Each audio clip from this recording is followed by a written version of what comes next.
Story about an Olympic rugby sevens player who was sectioned after a rare illness was mistaken for a mental breakdown. Abi Burton, who's 22, was part of Team GB in Tokyo. She was hospitalised last year with autoimmune NMDA encephalitis. It's a disease where the immune system mistakenly attacks the brain. It took almost 3 weeks in a psychiatric hospital before she was correctly diagnosed with the disease, which led to her then spending time in a coma and more than 2 months in hospital to recover. Delighted to say Abi has recovered and joins us now. Hello. Hello, thank you so much for having me. Oh, how are you? Yeah, I'm doing really, really well, thank you, really well. Let's go back to the beginning of this then. When did you start to feel unwell? So, in around May last year, I started just feeling a bit low and a bit down in myself. I wasn't really playing the best that I probably could have played. We had a few tournaments and I was a bit down about the way that I played, and just from that point I started to express to people, I just don't feel myself, like I feel a bit down. And a lot of people have said to me, like, at that time you weren't yourself at all, and that was kind of the starting point was, oh, I think maybe Abi might have depression, basically. Right, so you went to the doctors and that's what the prognosis was it, early on? Yeah, so but pretty much at the end of May, it was kind of end of May, start of June, it was kind of decided that Abi, we think that you have depression and potentially it might be best if you have a little bit of time out of rugby, or maybe it's a bit too much stress for you at the moment. There was loads of different things being thrown about, but it was kind of down to the fact that it was kind of something to do with depression and I wasn't really acting like myself. And they came to the conclusion, the medical professionals, that you were having a psychotic breakdown and then suggested something quite radical to your parents, didn't they? Yeah, so I had my first, basically before I had my first seizure on the 15th of June, I was just acting really low, but then as soon as I started having the seizures, I then became quite aggressive and quite violent, especially towards my family members. And across the next 3 days after that, I had 3 more seizures, and basically the doctors basically came to the conclusion that I was having like a psychotic breakdown and that I would need to be sectioned. And where were you taken? So I was taken to Fieldhead Hospital in Wakefield. I think one of the things during this whole time, everything that I'm telling you, that I don't remember any of this. So I don't remember having seizures. I don't remember being sectioned. It's just everything that my parents have told me from that time period. And they must have been very frightened, and I guess they didn't know what was going on either. So there's no reason for them not to trust what they're being told by the medics. Exactly. It was, from speaking to my parents, it was a very tough and a very difficult time because you know your child. My mum and dad knew that I didn't have bipolar, or I didn't have schizophrenia, or I didn't have like mental health issues, because I kept having these seizures, but it was kind of, they just didn't know what was wrong with me. And I think that was the biggest thing. And my mum and dad were just fighting every single day to try and get me tested, to go see a neurologist. All these different things. They just fought so hard until eventually I was diagnosed. And it was a member of staff, wasn't it, who said, have you thought about this? Who had that light bulb moment? Do you know what? It was actually, it was a patient. A patient came up to my parents and said, your daughter, she's got epilepsy or something. She keeps having fits. Like, she hasn't got mental health problems. I've seen mental health problems.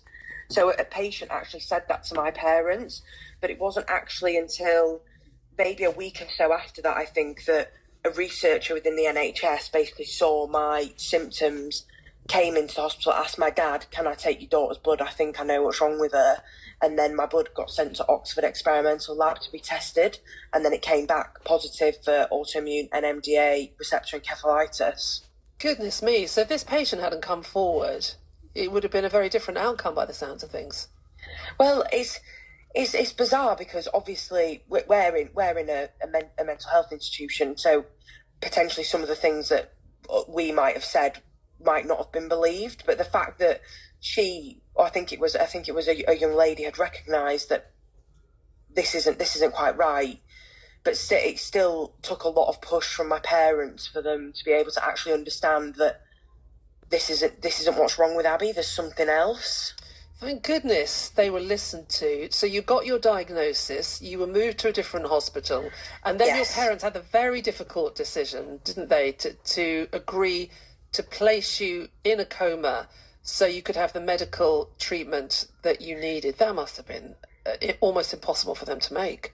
Yeah, when I got moved to Pinderfields Hospital, I was just so poorly by then. I was so far gone. Apparently, how my parents described it, I wouldn't take medication. Basically, like the cannulas in my arms, I would rip them out. Like I couldn't really be sedated because of like my stature and my build. So the decision was made. Actually, it was my dad who was the only person at the hospital at that time, and he had to make the decision of whether to put me in a coma or not. And the staff were saying, this is what will be best for her. This is where she can have the plasma exchanges and the chemo. Like, she can have all of this while she's asleep. There just is too much of a risk while she's awake. And people don't wake up from comas. And for your parent, my dad, had to make that decision on his own. It was a split-second decision of, do we put her in the coma or do we not? And you had the plasma exchanges, and they were a Yes. success. But how long were you in the coma for? So I was in the coma for nearly 4 weeks. So 3.5 weeks I was asleep for, and I had 7 plasma exchanges throughout that period of time. I had my first dose of chemotherapy, and I also was on like a high dose of steroids and seizure medication that whole time. But I was still having seizures until I had the chemo, and I had pneumonia while I was in the coma as well twice. And it was just a never-ending battle for my parents at that time to just watch me. How traumatic for all of you. Were they there when you woke up? Yeah, they were.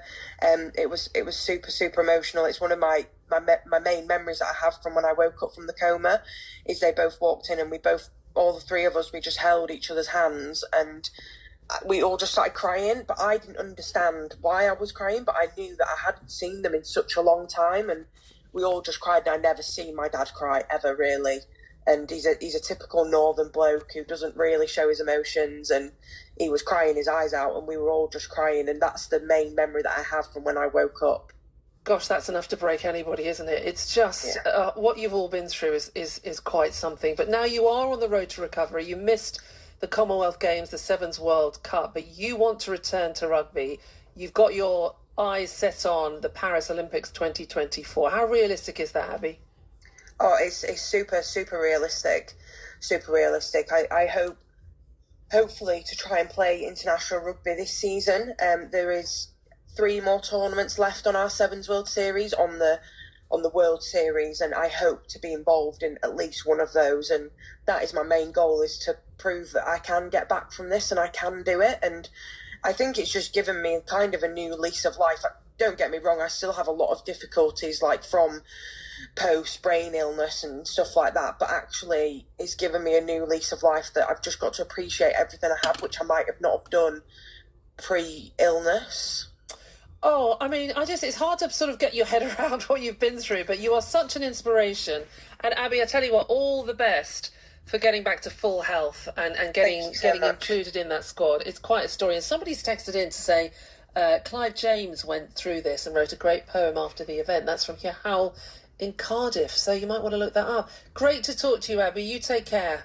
Thank you so much. Thank you so much for having me. Abi Burton there, 22 years old, was part of Team GB in Tokyo, hopes to be again in Paris at the next Olympics.